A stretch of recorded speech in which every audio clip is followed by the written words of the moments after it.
What's up everyone? Nick here, aka the Android Guy, and today we're going to do our review on the Samsung Galaxy Note 2.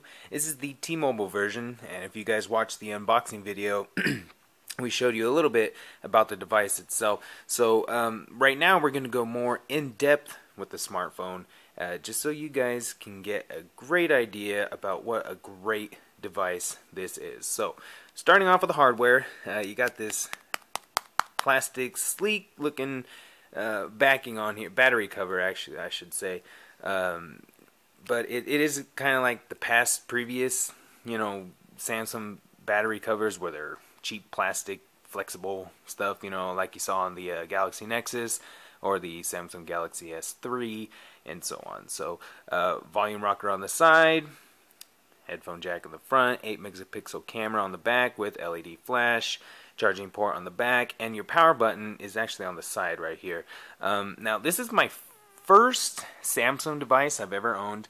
I'm usually more of an HTC guy myself, but just because this phone is so fantastic, I decided to pick it up and do it for myself. So you have your lock screen right here. Oops, let's go back to the lock screen real quick and we'll just show you some things. Lock screen right here, you can set it to have the clock, the weather, and play with the water if you want. There's shortcuts at the bottom, so if you want to go to your messages, you just swipe down. Oh, did that wrong. I'm still getting used to this thing. You hold this, swipe up, and it goes to your messages. And we'll just head back. TouchWiz wise, Samsung has really improved it. You got 1, 2, 3, 4, 5, 6, 7 home screens to customize. I haven't done any myself, but just for example, go to your apps and widgets right here. So all your apps are installed. T-Mobile has installed some of their bloatware, mobile security, mobile hotspot, visual voicemail, T-Mobile TV, and so on. But a lot of them I've downloaded myself. A few of them that come with the device would be the Dropbox right here, Samsung Media Hub. Let's see what else is there. Really not that much if you think about it. And then we go to the widget side, which they have a lot of pre-installed widgets in here, as you can see. And you can just select one. So let's find a good one. Let's do decisions. I'm trying to make it good. I don't really know. So, let's just do YouTube. Okay, we'll just select that right there. And then you have your widget for YouTube, which will pop up. You can scroll through them just like that. Now, that's the standard on any stock Android device. It will be able to do that for you. But Samsung has added just a couple widgets, not really that much. So anyway, and this is just part one. So what we're gonna do is we're gonna do some test and speed test reviews. So we'll just go open the benchmark app, see how fast this bad boy does, and YouTube. We'll just go ahead and start the test, and it's gonna go a little bit. So just as everyone knows, we're going to talk about the specs while this runs for a little bit. This is a 5.5 inch Super AMOLED HD screen, which as you can see, it's huge. Big phone. Just for comparison's sake, like we did in the unboxing, we'll grab another smartphone, which is 4.3 inch screen, and just so you guys can see size comparison, this thing is pretty darn big. Now, as I mentioned before, the device, a lot of people were gonna say, oh, I can't really hold it in one hand and text and stuff.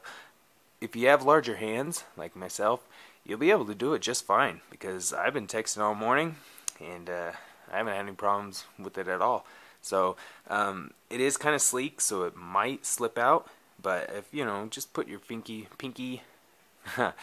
button, or, oh my gosh, pinky finger, excuse me, right underneath it right there, and it'll hold just fine. You know, you got a nice and secure feel right here.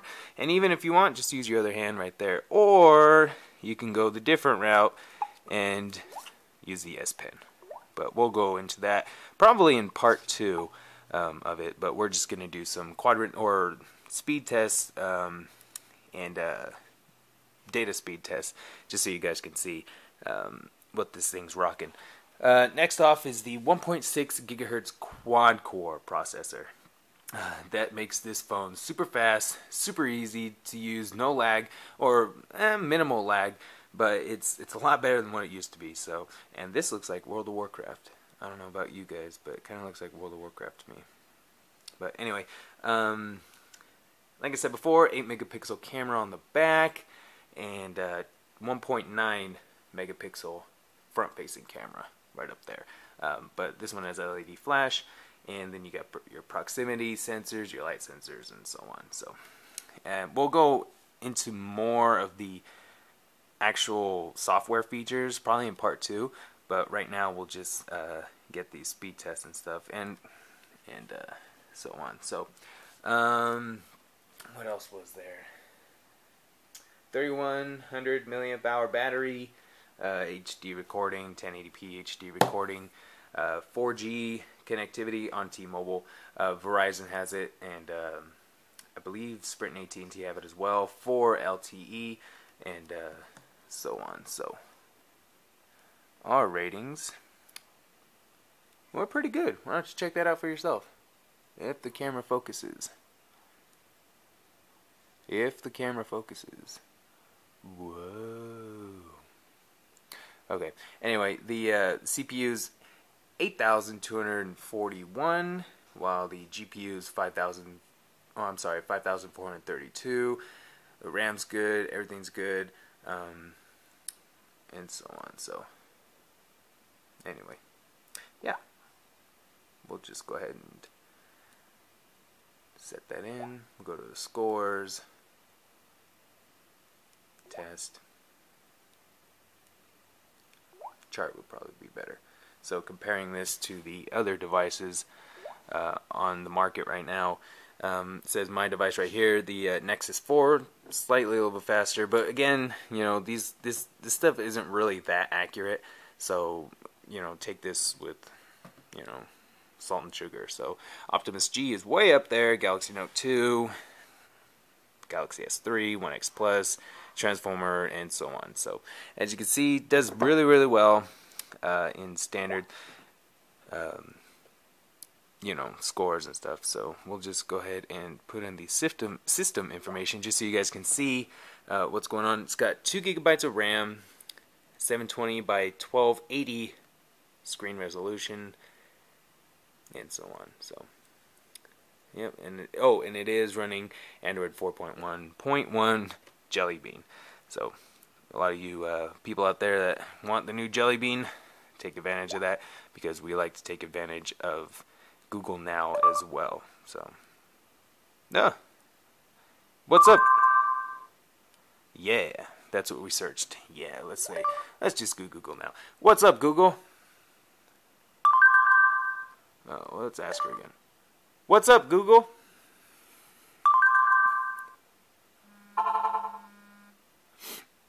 Yeah, that's not going to talk back. Anyway, so now that we covered the hardware, we'll do a little bit of the software right after we do the speed test. Now, I'm in Lake Elsinore, California, which is probably, I don't know, maybe 45 minutes north of San Diego and 2 hours east of Los Angeles. So I'm kind of out there in the Riverside County area. Maybe 20 minutes from Temecula, around that area. So you guys can Google Map, you know, if you want, where the actual location is. But let me look for the speed test real quick. Oh, there we go. So T-Mobile does their 4G HSPA Plus, and I believe this device goes on their 42 megabits per second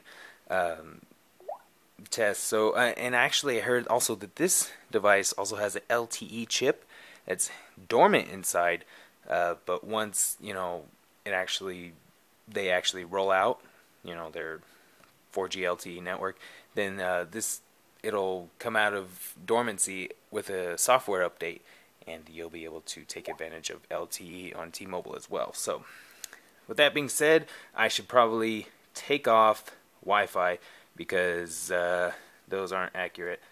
Let me get out of there real quick. Turn off Wi-Fi up here.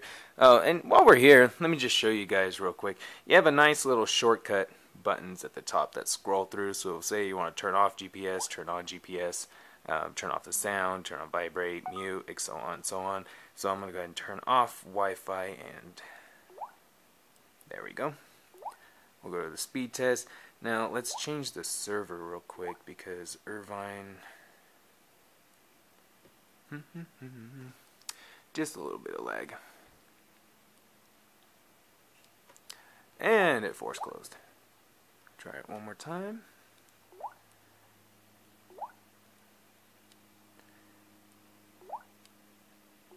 Okay, so let's do... Now, Irvine's the strongest. However, I am in Riverside, and they want to go... Oh, I'm sorry, Los Angeles, San Diego. We'll just go off the one they did. They recommend. So we'll just set that down just for 1 second.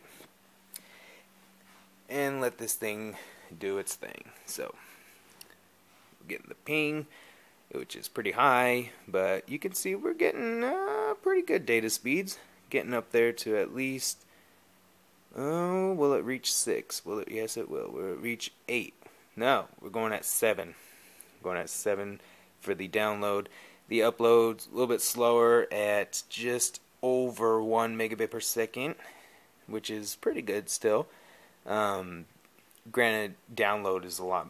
You need more download than you would upload anyway. So, final results: download speeds were 7.07 megabits per second, and the upload was 1.25.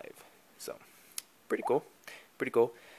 Pretty cool. So, and before I forget, these little buttons down here, the capacitive buttons, they actually light up when you tap them and go away.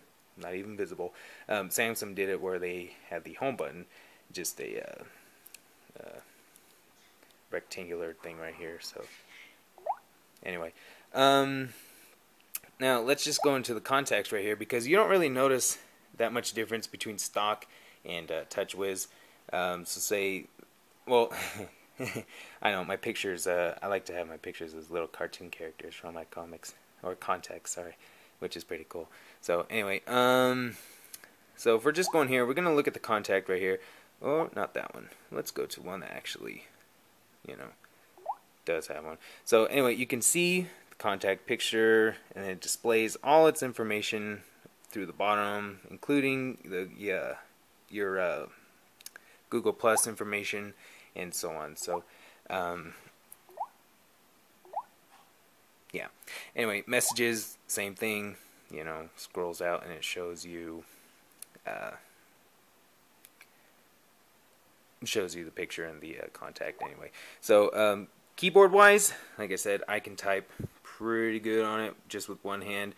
Messages, it has a nice little, you know, space to it. Gives it, you know, the recipient right here, and then you could also enter the message right here. So for example, we're just gonna put for Samsung Galaxy Note 2 rules. Yes, so see, I can type pretty good on here. With both hands, we can do the new version of this phone rocks. So as you can see, it's pretty cool. It's got a nice little decent touch to it. The keyboard's very spaced and laid out nicely. You have the autocorrect. You can touch everything without hitting other keys while you're doing it. So, which is I find really nice. So, but anyway, real quick while we have time, let's go ahead and check out the camera on this. So there we go.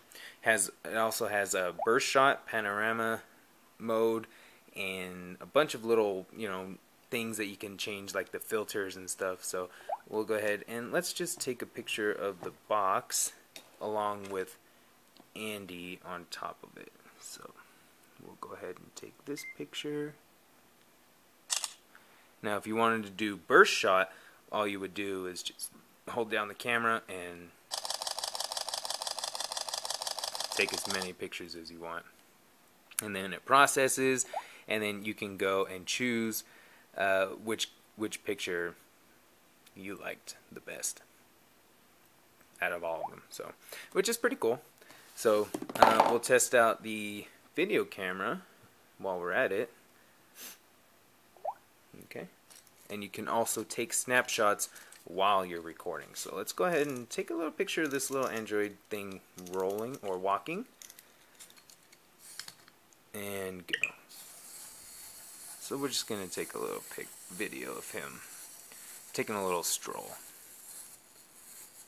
Yes, that was quite nice, quite nice. So we'll just go to the gallery, and we can view our video there. Yeah, and it worked out really nice. Looks great. Fantastic. Yes, I like. So, anyway, that's for part 1. Part 2, we're going to go more into the software, especially the S Pen and the multi-window feature on this device. We'll talk about that more in part 2. And if you guys have any questions so far, hit us up in the comments, and we will get back to you as soon as we can. You guys have a good one. We'll see you soon.